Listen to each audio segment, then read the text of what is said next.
Government funding is about priorities. In Scotland, there is prioritisation of foreign policy and aid, which are reserved issues: free bus travel for under-19s, who already have reduced fares, free bus travel for first-time voters ahead of election, the Herald, February 27, and free sanitary products for all women and girls.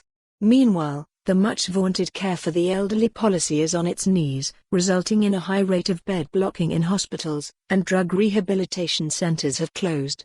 This is before we mention the time, and therefore money, spent on government civil servants trying to devise another prospectus for a second independence referendum.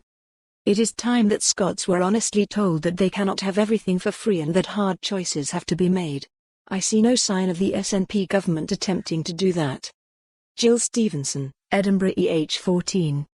Groundhog Day is upon us again with the announcement that the SNP and the Greens have agreed on a budget for 2020-21.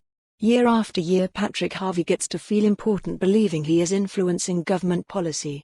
Last year he secured a commitment to develop legislation to replace council tax with an intention for draft legislation published before the end of the parliamentary session. How did that work out? This year the carrot held in front of the Greens was to deliver free bus travel for under-18s. Mr. Harvie must have a short memory as the wording this year looks very similar. The Scottish Government will undertake work, with a view to introducing a scheme in January 2021. I'm not a gambler, but I bet that this commitment will go the way of many others. Jane Lax, Aberlour. So in an attempt to get her budget passed, SNP Finance Secretary Kate Forbes has done a deal with the Greens which she claims means significant investments to tackle the climate crisis. Really?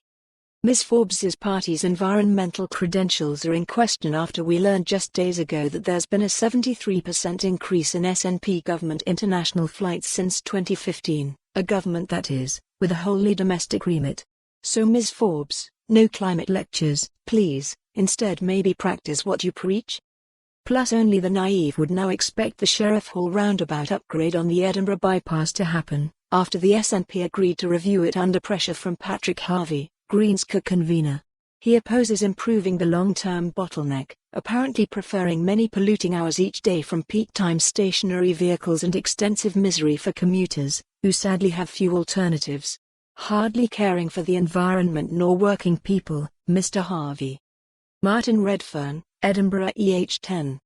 Regarding Scotland's need for an immigrant workforce, Harry McGee, Letters, February 27, asks the question: call that independence? In reply, I would, for more on this story, visit the news article link.